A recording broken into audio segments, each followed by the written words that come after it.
Hello everyone, I'm Leslie Cornwell, Certified Nurse Midwife with Empowering Midwifery Education. This section has to do with risk reduction measures specific for midwives. A legal disclaimer we put at the beginning of all of our presentations. This information is for general and educational use only. Content not intended to substitute for legal, professional, or clinical advice. We strive to keep our information as timely and accurate as possible, but make no promises and guarantees it works for your unique situation.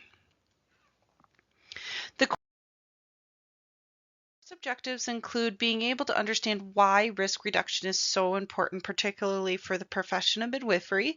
Students will be able to verbalize the common areas of risk that should be addressed first. The students will be able to verbalize ways to reduce risk in all areas of their midwifery practice. The students will be able to verbalize initial intake paperwork, screening protocols, collaborations, standard day-to-day clinical practice operations that'll really make a big impact on their risk reduction. And then we'll go into the different risk reduction business strategies that exist out there for midwives. Why is risk reduction so important? This is one thing that I really stress to midwives. If we want to grow, we want to expand, we want to be sustainable long term, quit with the quick burnout rate, minimal students finishing graduation, dwindling practices, people going into early retirement, we have to do risk reduction. We have to do self-care. We have to stop the challenges with lawsuits and trauma to ourselves, to our practice, to our team, and our community because of those risk reduction measures not being in place at this point for most midwifery practices. So we're going to address common areas that are simple to establish for yourself today. Insurance is something I want every single person to look into. There are rare things that can happen that are very serious and catastrophic, and I want you to be able to protect yourself from them. Life, disability, building, malpractice. We'll go into all of those in details, but I want you to do a good analysis of what insurances are out there. How do they help you? What makes the most sense for your practice to reduce the risk to you for something catastrophic happening? The next one that we're going to talk about is the retirement. How do you want to retire when you turn 55, 60, 65? Eventually, you're going to want an income stream. Eventually, you're going to want to make money outside of midwifery. And because we're self-employed, because we're business owners, very few midwives plan for retirement. They just think their family's going to take care of them. They're going to live off of their partner's retirement planning. I've got excuses and lists that go on. And I can just tell you story after story where too many midwives practice longer and more than their bodies can really even handle because they have to. I would love to see more midwives thinking like business owners and getting retirement planning part of their practice. There's some really cool business strategies you can do.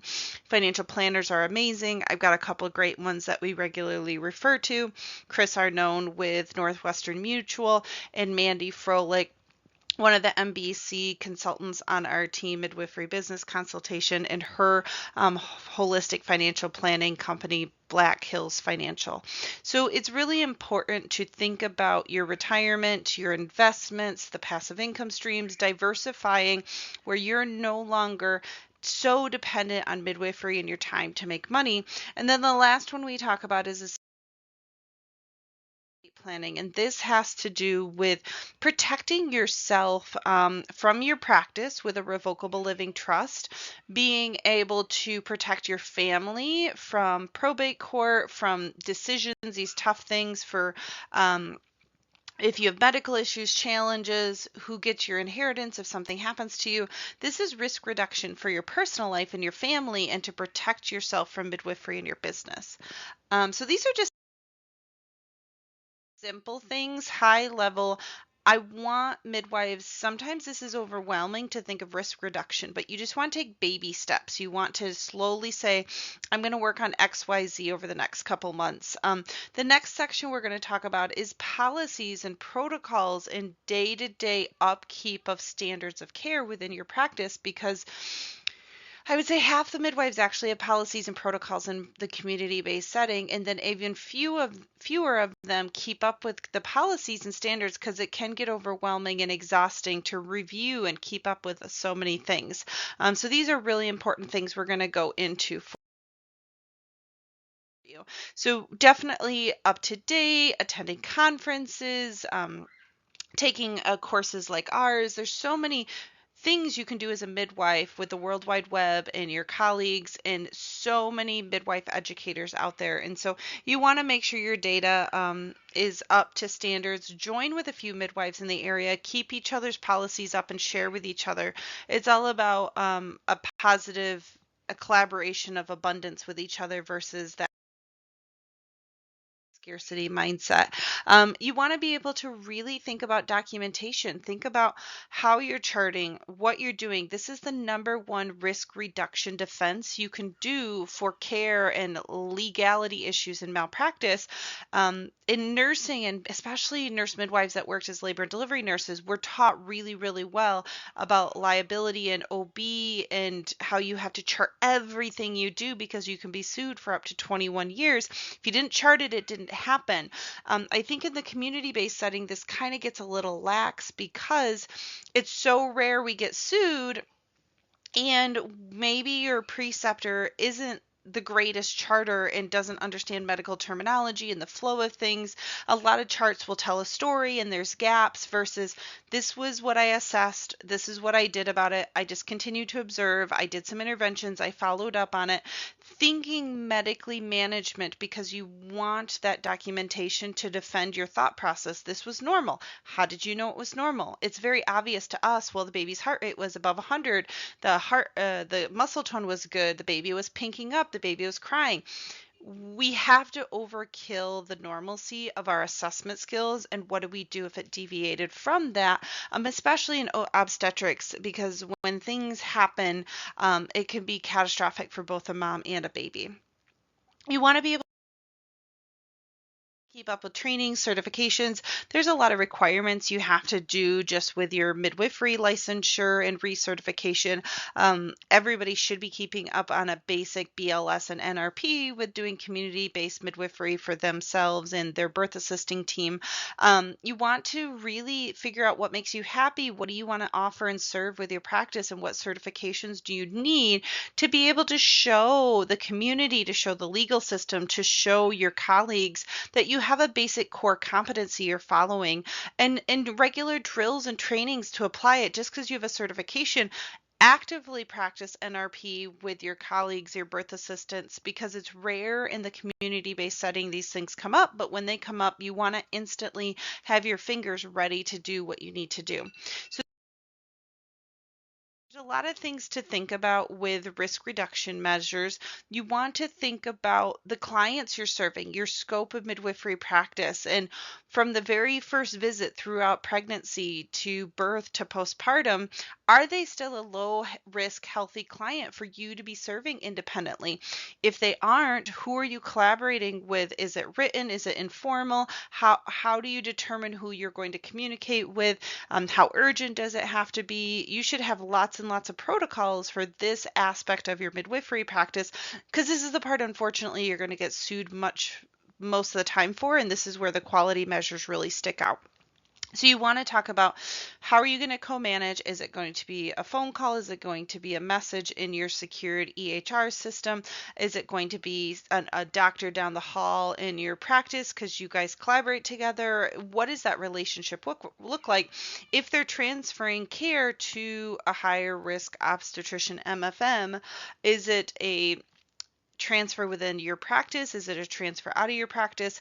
How urgent can they be seen? How urgent is the need for the transfer? Maybe they need to go to OB triage and be seen by a resident and then get into the system that way. You need to determine when is a referral needed and how quickly is that referral needed. These are really important risk reduction measures that midwives need to have written down. This is what I take independently. This is what I would co-manage. This is what I would transfer care. And then these are the people that I collaborate with in my community. So you want to really think about all these wonderful things that are out there and how do you serve people How do you take care of them? Because it is so important in midwifery that we are low risk, healthy care providers. And I think sometimes that cultural norm gets muddied of what is normal and what do we want to be normal. So the next section has to do with initial intake paperwork for our clients. Sometimes those agreements, those consents can be overwhelming. There's regulatory requirements. You want to get a good history. You don't want to miss anything. You don't want to have a breakdown of communication of some very key things: HIPAA, consent for out-of-hospital births, financial agreements, mandatory testings and screenings during pregnancy. Medical history is very thorough, and you can take really good care of them without missing things like their allergies, their medications, their medical surgical history. There's really important things you want to get access to: their obstetrical history. Is it their first baby versus fourth? Did they have any complications? These are really important things you just don't want to miss. The other one, and this is a hard one for midwives to handle, we are never really taught in school or given suggestions ahead of time how to handle tough situations, whether it's a simple customer complaint that gets blown into a larger issue, traumatic births, births that don't experience how they want, transfers, complications that were unavoidable. How do you handle those situations with your clients? Everybody's going to give you different advice, especially big cases. Lawyers many times say don't talk to the client, but there's so much data, especially with midwives. And if you talk to Izzy Tannenbaum from Contemporary Insurance, we talk about it often. Midwives are very low risk of being sued. They tend to be sued part of a bigger lawsuit when there's a transfer and the EMS screws up and the hospital screws up and there's a lawsuit about a bad outcome and the midwives get pulled into all of it. Maybe it's not directly the midwife, maybe it is, but we need to be able to keep that established relationship that's strong with our clients and really have a conversation and not so much apologize for what we did, but apologize for what the situation had done to them. And I think midwives are better than the average healthcare practitioner on handling these situations. You want to be proactive, you want to address concerns, you want to truly listen to them, and you want to be careful with the words you use and think about how they're being heard and what's being said and what could be used in the court of law or is actually going to help out the situation. So you've got to be very careful in these situations. Maybe you have a neutral party present that's part of this conversation so it doesn't just decline quickly. So there's so many you want to think about. We don't like to hear about things we did wrong with our practice, things we did wrong with our care, things that our clients are frustrated with us about, but you also have to think about being in their situation. They just had a really traumatic birth. They had a nasty tear. They had a baby that had an extensive newborn resuscitation. They had a postpartum hemorrhage that they needed blood and almost died, and a non-reassuring heart tone, and worried about their baby dying and had an emergency C-section. You have to not so much apologize for what you did, but apologize for just the empathy and understanding that you feel so sorry for what happened to them, not so much what you did or what the system. Sometimes there's just bad outcomes.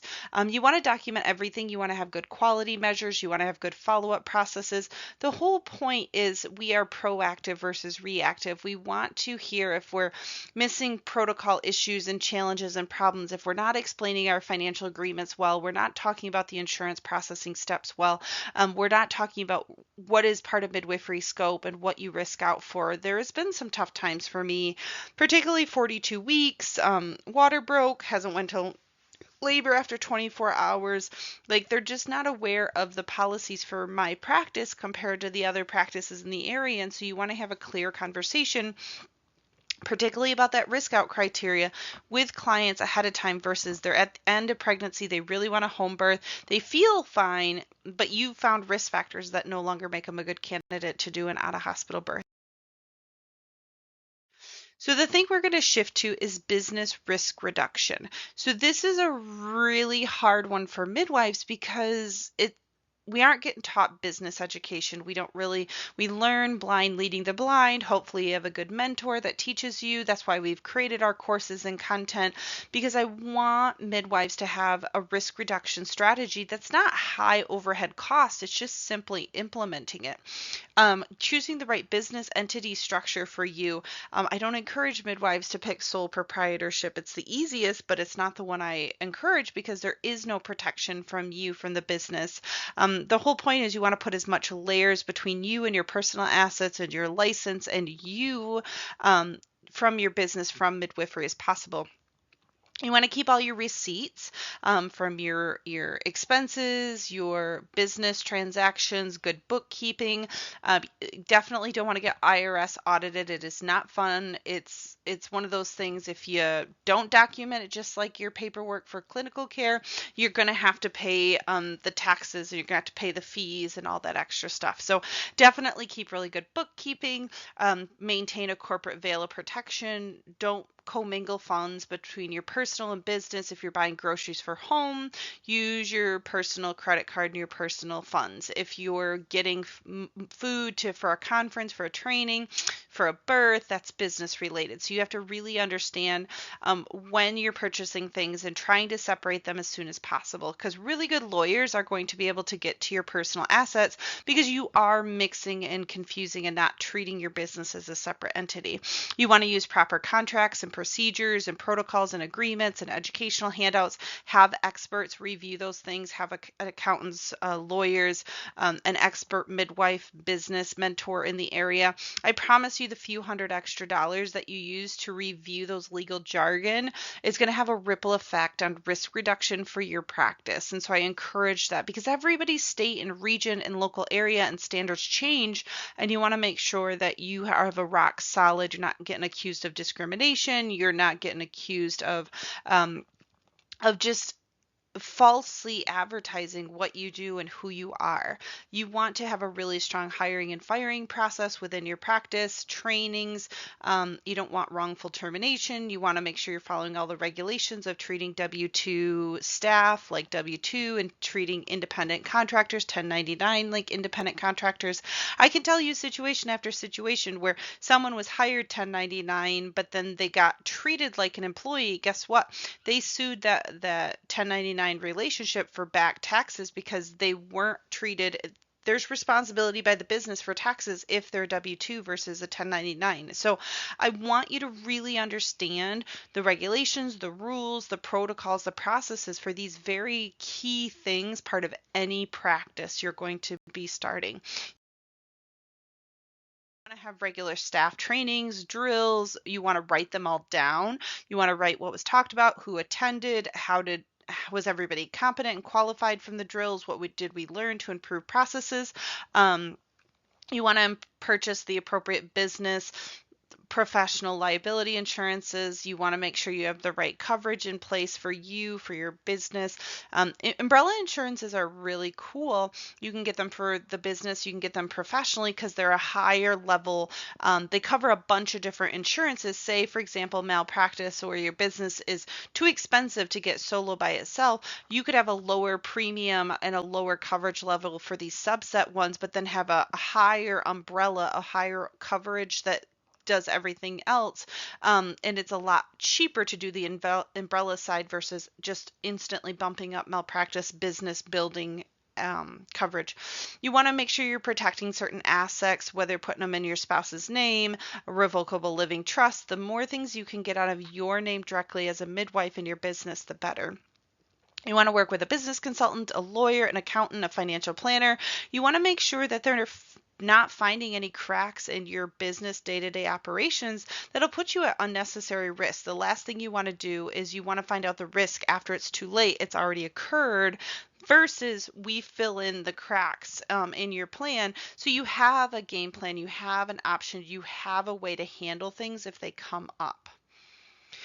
So there's definitely a lot of things you want to think about as a midwife risk reduction strategy, but just take baby steps. I really, really want all midwives to have rock solid plans no matter what comes their way, but it takes time to get those things in place.